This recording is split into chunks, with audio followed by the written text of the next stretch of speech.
the Vanishing Road. The countryside was alive with the colors of autumn, a symphony of reds, yellows, and oranges blanketing the hills and valleys that stretched far into the horizon. Emily had always loved road trips. There was something about the open road that called to her, a sense of freedom that made the world feel as vast and unknowable as the ocean. This time, she was heading to a small, picturesque town called Hollow Brook for a much-needed getaway. She'd read about the place online. A charming, quiet town that seemed plucked out of a storybook, nestled in the heart of an ancient forest. The drive was long, but Emily didn't mind. She had her favorite playlist on, windows rolled down, and the crisp autumn air filling her car. But as she drove deeper into the countryside, the GPS signal began to flicker and fade. Emily frowned, tapping the screen of her phone. She'd downloaded the map ahead of time just in case, but the turn she was supposed to take was nowhere in sight. After another hour of driving in circles, she finally saw a small, worn sign pointing toward a narrow, overgrown road. The name, barely legible, read Black Hollow Road. Her map app recalibrated, confirming it was a shortcut to Hollow Brook. Emily hesitated for a moment before turning onto the path. The road was rough, filled with potholes and lined by towering trees that blotted out most of the fading sunlight. As she drove, she noticed something odd about the trees. They seemed to grow denser and more twisted the further she went, their gnarled branches reaching out like skeletal fingers. A sense of unease began to creep up her spine, but she brushed it off. It was just the isolation, she told herself. She'd been driving for hours, and her mind was playing tricks. After what felt like an eternity, the road widened slightly, and Emily saw a gas station up ahead. Relieved, she pulled in, deciding to ask for directions. The gas station was old, its paint peeling, and there were no other cars in sight. Inside, the dimly lit space smelled of dust and old motor oil. The only person there was an elderly man sitting behind the counter, his eyes sharp and clouded with age. "Excuse me," Emily began. "I'm trying to get to Hollow Brook, but I think I might have gotten a bit lost. Is this the right road?" The old man stared at her for a long moment before speaking. "Hollow Brook, you say? Ain't no one goes there much anymore." Emily's brow furrowed. "But it's still there, right?"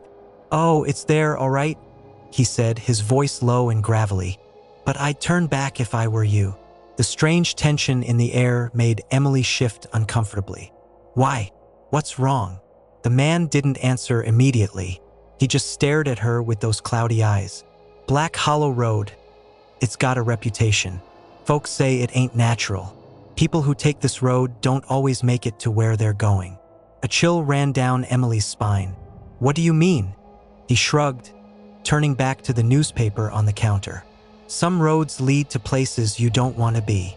Not wanting to spend another minute in the creepy station, Emily muttered a quick thanks and left. As she got back into her car, the old man's words echoed in her mind. The sun had set now, and the world outside was cloaked in darkness. Her headlights barely penetrated the thick fog that had begun to roll in. She continued down the road, the unease settling deeper into her bones. The trees seemed even closer now, their branches scraping against the sides of her car like claws. The road itself felt wrong, too narrow, too winding, as though it had shifted when she wasn't looking. About an hour later, Emily realized something that made her heart pound in her chest. She had been driving in circles. Every time she thought she was making progress, she would pass the same twisted tree, the same rusted mailbox half buried in the underbrush. It was impossible. She hadn't made any turns, yet the road had somehow folded in on itself. Panicking, she pulled over to the side of the road, her heart racing. She checked her phone, but there was no signal. Not even an emergency call would go through. She was completely cut off. Her headlights illuminated the dense fog ahead, giving everything a ghostly, distorted appearance. Suddenly, there was a loud thud from the back of her car, as if something had hit it. Emily gasped, her breath catching in her throat. She turned slowly to look into the rearview mirror, but there was nothing behind her. No animals, no people, just the oppressive darkness. Shaking, she got out of the car to check the rear bumper. Her flashlight beam swept across the empty road, catching only the shadows of the trees swaying slightly in the breeze. There was no sign of anything that could have made the noise. But then, as she turned to get back into her car, she saw it. A figure standing just at the edge of her headlights, barely visible through the fog. It was tall and hunched, with limbs too long and joints too sharp, as though its bones were protruding through its skin. Its face was obscured by the shadows, but she could feel its eyes on her, cold and unblinking. Emily froze, her heart hammering in her chest. The figure didn't move, didn't make a sound. It just stood there, watching her.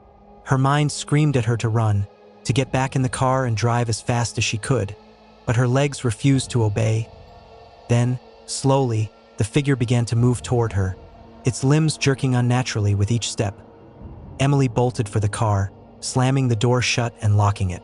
She fumbled for the keys, her hands shaking so badly she almost dropped them.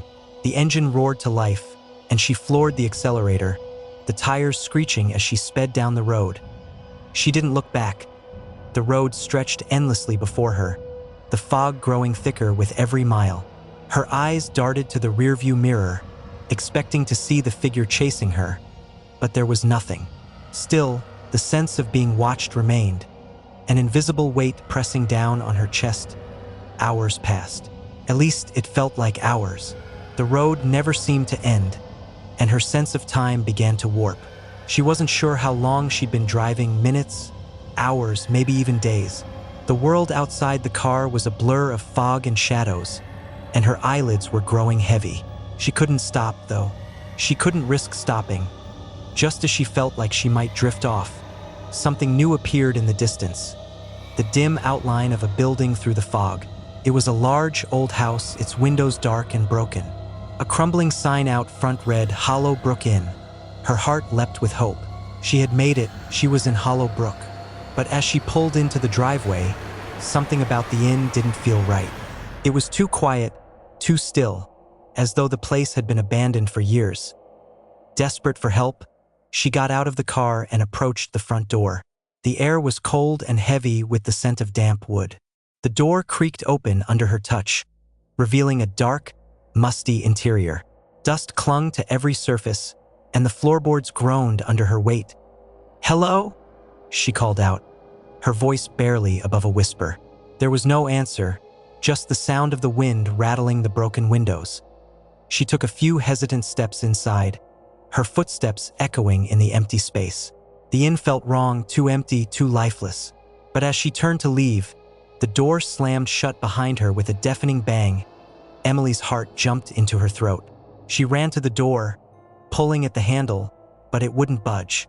Panic surged through her, and she pounded on the door, screaming for help.